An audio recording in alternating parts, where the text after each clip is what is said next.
Bismillahirrahmanirrahim. Assalamualaikum warahmatullahi wabarakatuh. Kesempatan yang berbahagia ini, mari kita mulai kuliah kita teknik robotika, robot yang mandiri, autonomous robot. Bersama saya Khairul Anam dari Teknik Elektro Universitas Jember. Kemampuan akhir yang diharapkan dari mata kuliah ini, mahasiswa mampu menjelaskan perkembangan robot terkini, yaitu khususnya terkait dengan komponen-komponen robot dan juga mampu menjelaskan tentang kemampuan yang diperlukan oleh suatu robot mandiri. Ya, kalau kita lihat komponen-komponen robot, itu yang utama ada jatuh daya atau power supply, kemudian ada sensor, ya, ada sensor, kemudian ada juga kontrol, ada juga aktuator, ini ada lingkungan ya.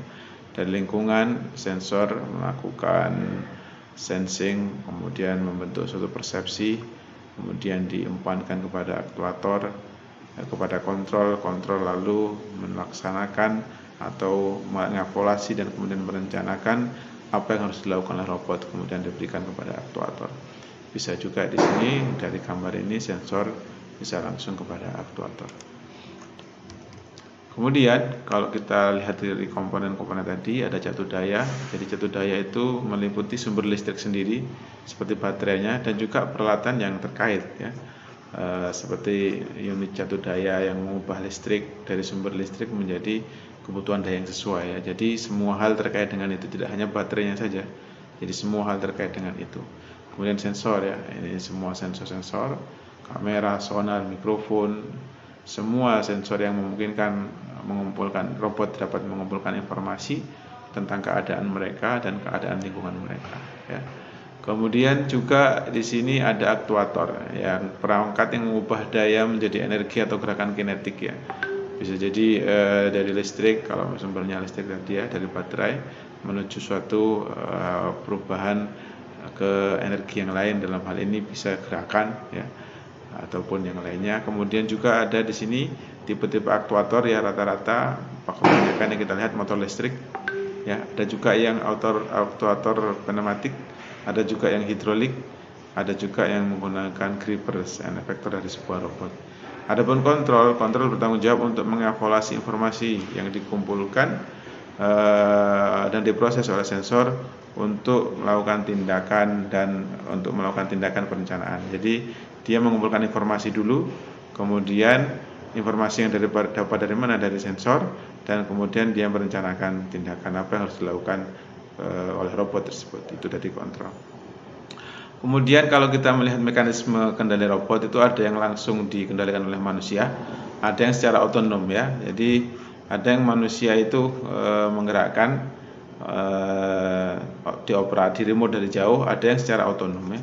Nah, ada yang ini fully otonom, ada juga yang di antara keduanya ya. Kadang dia bisa di remote, kadang dia bisa langsung otonom ya. Nah, di sini ini contoh yang ini yang di remote ya. Ini yang otonom. Jadi kalau otonom memiliki sensor-sensor yang lebih banyak ya, karena dia harus bisa bergerak mandiri ya. Nah, sekarang untuk robot yang otonom yang sifatnya mandiri ya, itu kalau kita lihat bahwasanya robot yang otonom atau mandiri itu robot yang mampu beroperasi pada lingkungan nyata tanpa kontrol dari luar untuk periode waktu yang cukup lama. Ya, kalau sebentar mungkin dianggap otonomnya kurang ya. Jadi ini untuk waktu yang cukup lama dia mampu beroperasi sendiri tanpa ada kontrol dari luar. Ya, tentunya sudah diprogram ya. Jadi dia bisa bergerak melaksanakan tugas-tugas tertentu dari satu tempat ke tempat yang lainnya, baik itu sekali jalan ataupun berulang-ulang. Itu diantara definisi terkait dengan robot mandiri ya. Kalau kita lihat misalkan ini ada sebuah kalau kita lihat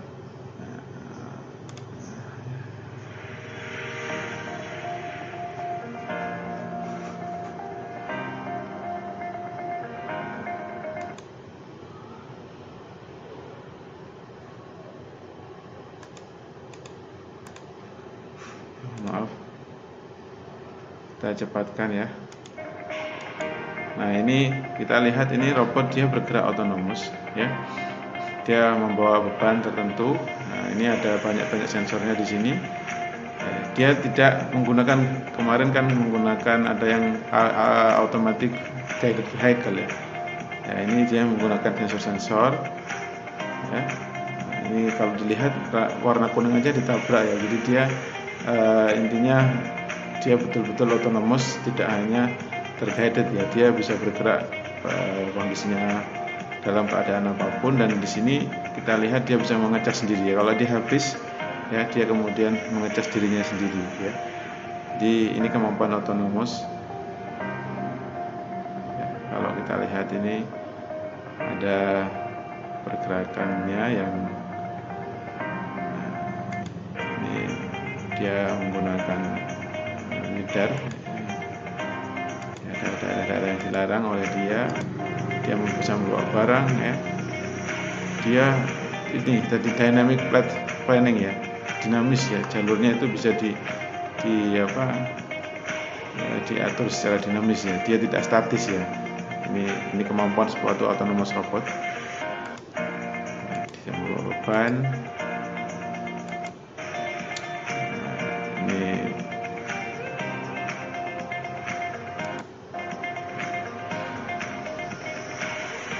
Dia bisa bekerja bersama-sama ya, tanpa ada tabrakan satu sama lain ya. Ini diantara jenis autonomous robot yang sudah diterapkan ya di industri gitu. Nah, kalau kita lihat dari kemampuan tadi si autonomous robot, apa sebenarnya yang diperlukan robot untuk bisa autonomous? Pertama, dia memiliki kemampuan navigasi, yaitu kemana aku akan pergi ya, ada planning dan ada mapping. Kemudian di mana aku berada, namanya lokalisasi ya. Dia perlu mengetahui di mana sebenarnya aku sekarang berada ya. Kemudian dia perlu juga dilengkapi dengan mau kemana dia akan pergi ya, bagaimana kemudian dia bisa menuju ke target yang harus dicapai ya. Di sini ada recognition dan ada juga modeling, ada juga object detection dan ada object avoidance, mendeteksi objek dan kemudian bisa menghindari objek ya. Tadi dinamis sekali ya, dinamis, orang bisa lalu lalang, robot yang lain juga bisa berjalan ya. Ada juga kemampuan manipulasi untuk mengubah sesuatu ya. Tadi kalau yang tadi manipulasinya mungkin diberikan kepada manusia ya. Kalau manusia dia ditaruh di atas membawa barang gitu, tapi dia tidak memberikan suatu manipulasi kepada orang lain. Tetapi di sini ada interaksi antara dia dengan lingkungannya. Bagaimana dia tadi berinteraksi dengan orang, bagaimana tadi dia berinteraksi dengan tempat fisik yang lain, memindah barang tadi itu ya, tanpa ada bantuan orang lain. Itu tadi namanya autonomous ya. Nah, kemudian bagian-bagian elemen yang perlu diperlukan oleh suatu robot mandiri, diantaranya adalah kemampuan untuk bergerak, locomotion ability, kemudian sensory perception, jadi persepsi sensor. Jadi bagaimana informasi-informasi yang dikumpulkan dari sensor itu kemudian menjadikan dia untuk ada suatu persepsi terkait dengan lingkungannya. Dan yang terpenting kemudian adalah knowledge representation, jadi representasi pengetahuan ya dari sensor tadi yang didapatkan terkait dengan lingkungannya. Terus itu maknanya apa terkait dengan lingkungannya. Kemudian setelah itu ada planning, perencanaan. Oke, dalam kondisinya seperti ini harus bagaimana gitu. Ada kemudian kemandirian ya, jelas ya, otonomi. Kemudian ada kerjasama, cooperation. Kalau tadi ada banyak robot, bagaimana dia nggak tabrakan, biar bisa saling bekerja sama ya. Coba kita lihat beberapa bagian-bagiannya, seperti misalkan perception ya, sensory perception. Robot harus dapat merasakan apa yang ada di lingkungannya untuk menavigasi di dalamnya, dan juga bisa mendeteksi bahaya dan bisa mendeteksi tujuan. Ya, dia bisa mendeteksi bahaya, bisa merasakan apa yang ada di lingkungannya, bisa mendeteksi bahaya dan bisa mengidentifikasi tujuan. Ya, kemudian yang terpenting sebenarnya dalam persepsi sensor atau sensory perception ini adalah sensor fusion ya. Bagaimana banyak sensor yang ada itu menjadi jadi informasi yang utuh begitu ya. Karena apa? Karena tidak ada sensor tunggal yang dapat mengidentifikasi atau mengklasifikasikan semua aspek yang ada dalam lingkungannya. Karena itu perlu banyak sensor, dan kemudian sensor tadi itu digabung menjadi satu kesatuan ya, kemudian memberikan informasi yang utuh kepada robot terkait dengan lingkungannya. Ini sensor fusion. Ada banyak metode yang bisa dipakai di dalam sensor fusion ini. Kemudian juga tujuan yang berbeda diwakili oleh komponen sensor yang berbeda juga ya. tujuannya mau kemana. Jadi nanti ini sudah beritahukan, sudah mendekati daerah tujuan, bisa merasakan daerah tujuan misalkan ya, dengan adanya sensor-sensor tertentu yang bisa dideteksi dari tujuan yang diberikan. Ya, kemudian terkait dengan knowledge representation ya, bahwasanya ini mencakup kemampuan robot untuk memodelkan dunia yang ada di sekitarnya, kemudian juga menggunakan informasi sebelumnya dan informasi yang baru yang diperoleh, informasi yang dulu, informasi yang akan datang, bagaimana dia dikumpulkan ya, bagaimana kemudian itu memberikan informasi yang tepat bagi dia untuk melakukan aksi. Ini knowledge representation. Jadi ya idealnya robot diberi peta lingkungan yang telah mereka jelajahi ya. Ini intinya robot knowledge representation ini akan memberikan robot terkait dengan peta dalam lingkungannya yang dia dijelajahi. Lingkungan tempat robot beroperasi realnya kan 3 dimensi dunia kita. Nah, diharapkan robot juga bisa mendeteksi secara 3 dimensi juga lingkungannya ya, agar dia juga sebagaimana manusia bisa mendapatkan pengetahuan yang tepat terkait dengan lingkungannya. Kemudian hal terkait dengan kemandirian, di sini robot dirancang untuk beroperasi tanpa dikendalikan manusia atau juga dia bekerja bersama-sama dengan manusia. Jadi dia bekerja sama-sama dengan manusia ya. Ini tingkat interaksi dapat sangat bervariasi tergantung pada desain dan kemampuan robot atau pada keadaan. Jadi kalau teleoperasi murni robot di remote dari jauh full begitu, itu kan kurang disukai ya. Artinya tidak tepat lah ya. Artinya sangat fully operated itu kurang tidak tepat artinya. Artinya itu masih diperlukan manusia, padahal diharapkan robot bisa bekerja sendiri. Nah, sehingga ketika robot itu bersama manusia, yang tadi sifatnya hybrid tadi tidak fully autonomous, tapi dia di sini ada hybrid karena dia bekerja sama dengan manusia. Jadi ketika kita dengan robot, misalkan ada robot yang bersama dengan kita, misalkan kita ya di unit memiliki UV robot itu, Botanov itu, selama ini kan dioperatorkan ya, dikendalikan dari jauh oleh operator ya, jarak kemana ya. Nah sekarang mungkin kita tidak perlu mengarahkan lagi robot, mungkin hanya mengatakan tolong pergi ke ruang sana, bersihkan di sana. Nah itu kan luar biasa. Itu inti otonomus yang sifatnya nanti kemandirian yang bisa dia bekerja sendiri dan beroperasi dengan manusia ya. Kemudian di sini kerjasama ya. Kerjasama kalau tadi itu kan kemandirian dalam kaitannya bekerja sama dengan manusia ya, berinteraksi dengan manusia. Adapun yang di sini bisa jadi robotnya tidak satu begitu ya. Robot itu ada banyak robot yang bekerja bersama-sama untuk melaksanakan tugas yang rumit. Sebagaimana dalam tugas search and rescue itu pasti tidak mungkin perlu satu robot, tapi akan ada banyak robot yang terlibat ya. Sehingga di sini ada kerjasama antar operator secara otonom, secara mandiri ya. Bisa jadi juga manusia include di dalamnya, ada interaksi manusia, robot-robot yang banyak saling bekerja sama.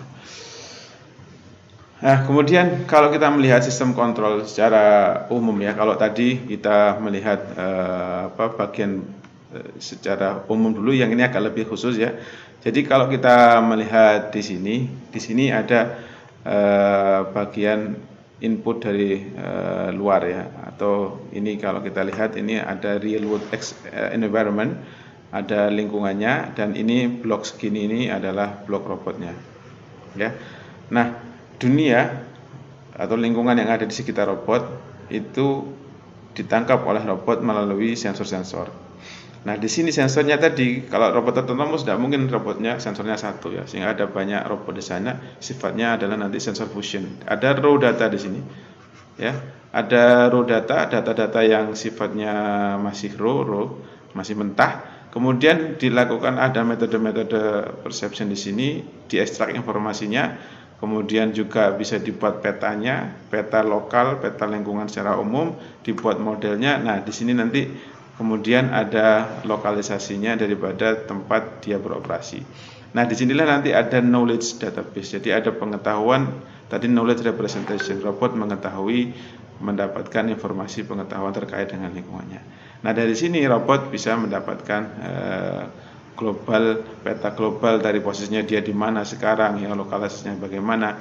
Baru kemudian dia akhirnya bisa melakukan tugasnya ya. Dia dari tugas yang diberikan apa ya, kalau tadi kita lihat yang tadi itu dia diminta menuju ke suatu tempat untuk mengambil barang dan kembali ke tempat yang lainnya. Jadi Ini tergantung misinya, perintahnya apa, akhirnya dia mungkin mengeksekusi ya. Ini terkait dengan robot yang tadi, dia mengikuti jalur sesuai dengan peta yang telah dibangun dari dia tadi, sesuai dengan tugas yang diberikannya, dan kemudian akhirnya ini memberikan perintah kepada aktuator untuk robot bisa bergerak. Jadi kemudian dari sinilah robot bergerak, dia memberikan efek kepada lingkungannya. Setelah itu dia mensensing lingkungannya lagi ya, mensensor lagi sedemikian terus ya. Ini secara umum, boleh secara khusus ya, mungkin secara umum ya, terkait dengan bagaimana kontrol robot tadi itu bekerja. Nah, kalau kita bicara tentang navigasi ya, navigasi itu ada beberapa bagian, ada planning, perencanaan, ada pencatatan, recording, dan ada kemudian pengendalian atau controlling. Yang dikendalikan apa? Pergerakan suatu robot dari satu tempat ke tempat yang lain. Itu navigasi, merencanakan, mencatat, dan mengendalikan pergerakan robot dari satu tempat ke tempat yang lainnya. Ya. Nah, berarti di sana dalam hal navigasi ada beberapa kesulitan ya. Ada yang kaitannya dengan pergerakan acak. Jadi bagaimana ada pergerakan acak dari lingkungannya, bagaimana nanti robot bisa mendeteksi itu halangan, bagaimana dia bisa menghindari tabrakan, dan bagaimana juga dia bisa memprediksi tabrakan. Dia tidak hanya menghindari, juga diharapkan bisa memprediksi ya. Kemudian ada juga tujuan yang tetap. Jadi dia satu tujuan, satu tempat ke tempat yang lain ya. Kemudian ada juga tentang cakupan pergerakan, coverage-nya ya, movement coverage-nya bagaimana. Eksplorasi atau melingkupi suatu area ya. Kalau diusahakan tidak backtrack terlalu sering ya. Backtrack itu sesuai dengan jalur yang ditugaskan, kemudian keluar jalur. Bolak-balik begitu ya, bolak-balik seperti itu diharapkan tidak terjadi. Nah, juga dalam hal terkait dengan tujuan dinamis ini juga mengalami kesusahan ya. Jadi tujuannya berubah-ubah ya, tidak satu tempat ya, dinamis ya. Memang mungkin dia diprogram seperti itu. Dan kadang juga tadi tujuannya secara abstrak seperti tadi. Silakan menuju ruangan sana, lakukan tugas ini ya. Jadi tidak detail koordinatnya A, koordinatnya B, tidak. Itu bagaimana robot bisa mengatasi navigasi yang seperti itu, tingkat beberapa hal kesulitan yang ditemui. Kemudian kalau kita melihat bagaimana navigasi itu dilakukan, ada beberapa metode yang dilakukan dalam dalam ahli-ahli robot terdahulu itu menggunakan yang disebut dengan metode deliberatif ya. Ada sensor, ada rencana, ada aksi. Jadi sensing, kumpulkan dulu informasinya, setelah itu dipikirkan ini masalahnya apa ya, sehingga analisis sensor ini perlu waktu yang lama karena dia perlu tadi membangun knowledge representation tadi itu. Nah, kemudian setelah itu baru dilakukan ini aksinya bagaimana. Nah, ini sifatnya yang seperti ini lambat prosesnya ya, karena tadi itu sensor masuk, sensor yang banyak itu dipikirkan ini harus bagaimana, setelah itu baru ada aksi. Kemudian ada menggunakan metode reaktif. Berbeda dengan tadi, ada sensor masuk, langsung satu sensor dipikir ini aksinya apa, sensor putuskan ya. Jadi dia tidak semuanya sensor dikumpulkan kemudian dilakukan perencanaan. Nah, ini sensor-sensor yang ada ini silahkan diproses ya. Nanti tergantung, ada namanya nanti behavior, ada namanya nanti perilaku, ada perilaku ya. Jadi kalau yang ini nanti itu adalah sensor fusion, sensornya digabungkan, kemudian nanti perencanaannya nanti dipikirkan dengan matang. Kalau yang metode reaktif ini, sensornya bisa terpecah-pecah, tapi nanti satu sensor untuk suatu aktivitas, misalkan untuk menghindari halangan saja sensornya ini, kemudian untuk menuju target sensornya ini, kemudian untuk menghindari tabrakan sensornya ini. Berbeda-beda sensor, berbeda-beda perilaku, masing-masing bergerak langsung pada aktuator. Nah, tapi bagaimana kemudian outputnya tadi itu? Nah, nanti di sini ini outputnya nanti itu namanya behavior fusion. Jadi di belakangnya dia yang gabung, bukan di depannya ya. Jadi dia sifatnya reaktif, tapi lebih cepat ya. Tidak terlalu mikirin ini tadi gabungan sensornya bagaimana harus dibagaimanakan, enggak. Jadi dia bisa lebih cepat. Nah, tapi yang sekarang kekinian itu adalah navigasinya digabungkan antara tadi reaktif dengan deliberatif. Jadi kalau kita lihat ini sensor ya, kemudian ini ada reactive layer, ini behavior langsung pada aktuator ya. Ini oke, ada yang bagian begini, tapi ada juga yang bagian yang deliberatif, ada perencanaan. Jadi ada bagian-bagian yang layar pertama ini perilaku yang sifatnya reaktif, layar kedua kombinasi perilaku dan tujuan, layar ketiga adalah analisis sensor tingkat tinggi dan perencanaan. Jadi ada metode gabungan dari masing-masing layar seperti itu. Kemudian kita lanjutkan ke pengelompokan navigasi. Jadi navigasi itu ada metode geometris, ada juga metode topologi. Jadi metode geometris itu peta geometris tersusun dari gabungan geometris sederhana, kemudian ada peta 2 dimensi dan ada peta 3 dimensi. Kemudian ada juga metode topologi, jadi peta jalan, konstruksi grafis, kemudian juga ada medan potensial.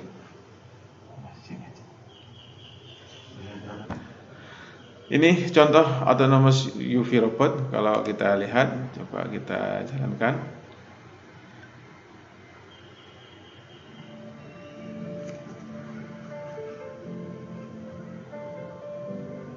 Jadi dia bisa adjust sendiri, dirinya sendiri, ya.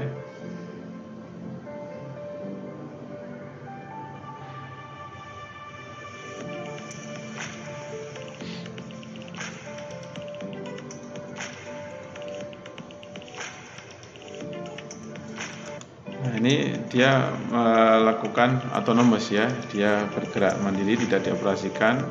Kalau dia di dalam ruangan maka dia nyala, ya. Kemudian melakukan ini penyinaran begitu, ya. Lagi menuju tempat yang lain lagi, ya, yang lain. Jadi dia autonomous, ya. Dia bergerak secara mandiri melaksanakan tugas.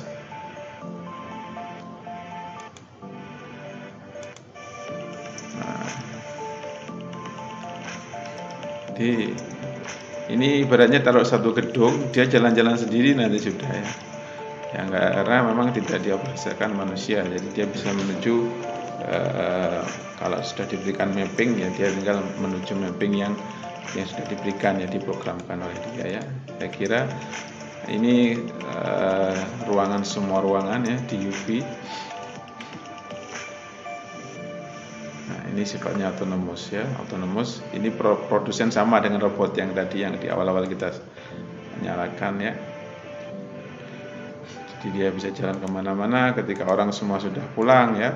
Kemudian nah, navigasi ini ada dua hal terkait dengan navigasi. Jika seseorang punya peta, maka kita dapat melakukan lokalisasi, ya. Kalau ada peta, kita akan tahu di mana ada berada. Dengan Google Maps saya tak akan tahu, oh ya saya sekarang ada di Pasar Tanjung misalkan, ya. Kalau sampai ke Surabaya, oh ya di sini ditunjukkan, ini saya ada di sini. Tetapi kita dapat melakukan jika kita bisa melakukan lokalisasi, kita nanti bisa membuat peta. Jadi dari peta kita bisa menentukan kita ada di mana. Tetapi dengan kita melakukan lokalisasi, kita bisa membuat peta. Nah, bagi robot bagaimana? Kalau robot itu dia bekerja pada lingkungan yang tidak diketahui sebelumnya, mana dulu? Apakah dia harus diberi peta dulu agar dia bisa bergerak, agar dia tahu ada di mana? Ataukah robot diminta untuk membuat peta sehingga dia nanti tahu ada di mana? Ya, ini ibaratnya saling ini, mana duluan itu? Apakah perlu peta dulu sehingga robot bisa melakukan lokalisasi, ataukah robot biar melakukan lokalisasi sehingga bisa membuat peta? Ya, ini ada yang bilang antara telur sama ayam, ya, mana duluan? Ya, enaknya ini untuk robot mana duluan yang harus didahulukan, peta dulu atau mapping dulu, ya. Ya itu kira-kira seperti itu. Nah, lokalisasi itu terkait dengan landmark, ya, menggunakan landmark untuk menghitung posisi pada suatu map yang diberikan, ya. Dia ada di landmark itu lingkungan sekitarnya, ya, daerah-daerah yang ada di sekitarnya dia. Di situ ada kursi, ya, kalau di dalam Indo, ya. Kalau di luar mungkin di situ ada gundukan, ada batu, ya, ada pohon, ya. Kemudian juga umpan balik sensor itu penting, dan yang penting sekarang ini adalah namanya SLAM ini, Simultaneous Localization and Mapping, ya. Jadi persepsi lokal dan global menjadi satu, digabungkan, ya, bersama-sama. Tadi kan mana duluan, lokalisasi atau mapping dulu, ya. Ini kan membingungkan. Jadi solusi yang terbaik adalah yang digunakan metodenya namanya adalah Simultaneous Localization and Mapping. Dia mapping juga sekaligus juga lokalisasi, ya. Jadi dari lokalisasi dia dapat mapping, kemudian dengan mapping dia dapat lokalisasi, ya, terus bersamaan. Nah, ini contoh peta-peta yang dibuat, ya. Nah, kemudian yang terakhir adalah bagian yang mendekati akhir adalah terkait dengan power supply robot mandiri. Ini penting. Namanya robot mandiri, dilepaskan mandiri. Kalau dikasih baterai saja kan cepat habis dia. pasti akan habis begitu. Nah, bagaimana robot itu juga memiliki kemampuan untuk ngecas dirinya sendiri ya kalau ada listrik kayak tadi. Kalau nggak ada, nah ini diantaranya ada robot-robot yang menggunakan sumber energi matahari ya, diantaranya ini energi terbarukan. Jadi sebenarnya kalau mendevelop robot itu ya sebenarnya tidak hanya orang elektronika ya. Kalau kita holistik keseluruhan, bisa jadi teman-teman mahasiswa di bidang power begitu, kalau kita ajak ke robot, gimana ini mengembangkan robot yang sifatnya mandiri, jadi dia bisa bertahan lama ya di lingkungan tanpa ada masalah dengan baterai ya. Ini diantaranya seperti ini. Nah, ini tantangan dan peluang ya. Ini ada contoh robot yang telah dikembangkan oleh kita kembangkan ya, mahasiswa UNED mengembangkan. Nah, ini robot seperti tadi ya, karena tadi saya contohkan adalah robot Butanuf, maka robot UV, maka ini adalah robot UV ya. Sama, ini robot UV ada lampu UV-nya ya. Nah, masalahnya adalah robot ini masih fully operated, remoted by user. Nah, ini by operator. Nah, ini sebuah tantangan dan peluang bagaimana dia menjadikannya otonomous. Ya, kita tidak hanya punya satu robot ya, kita ada punya 2 atau 3 robot yang seperti ini yang harus bisa diusahakan otonomous ataupun tidak full otonomous dan hybrid. Ya, ini sebuah peluang bagi adik-adik sekalian untuk bisa mengambil ini. Ya, kalau mau bergabung nanti mengambil riset ini bisa ya. Nanti insya Allah Anda tak keluarkan uang apa-apa ya, nanti bisa bersama kami nanti melakukan riset ini agar kita menghasilkan robot yang otonomus ya. Kalau seperti ini fully operated seperti ini kurang nyaman ya, bagus sih, coba kasihan ya kalau selalu terganggu dengan operator. Mungkin operator start saja ya, kemudian nanti dibiarkan dia jalan begitu, atau nanti bisa dipantau ya dari jauh, kalau ada apa-apa langsung diambil alih. Itu mungkin seperti itu akan lebih baik ya. Saya kira itu suatu tantangan dan peluang yang perlu diambil. Kesimpulannya ya, komponen utama dari robot adalah power supply, sensor, kontrol, dan aktuator. Kemudian robot dapat bergerak dengan dioperasikan manusia atau mandiri tanpa campur tangan manusia, atau juga bisa keduanya ya. Untuk bisa robot mandiri maka perlu memiliki kemampuan navigasi, lokalisasi, mapping, dan target yang harus diselesaikan. Kemudian yang tadi terakhir adalah masalah power supply adalah krusial pada sebuah robot mandiri ya. Kemudian sekarang ada kuis ya. Pertanyaannya, dapatkah robot tanpa ada kontrol dengan hanya informasi dari sensor ya bergerak secara mandiri melakukan aktivitas tertentu? Jadi kontrolnya dilepas, sensor langsung dibypass kepada aktuator. Begitu kira-kira. Bisa enggak ya? Jika bisa tolong berikan contohnya. Saya kira itu nanti kita bertemu di perkuliahan, di diskusi kuliah ya. Terima kasih atas waktunya. Assalamualaikum warahmatullahi wabarakatuh.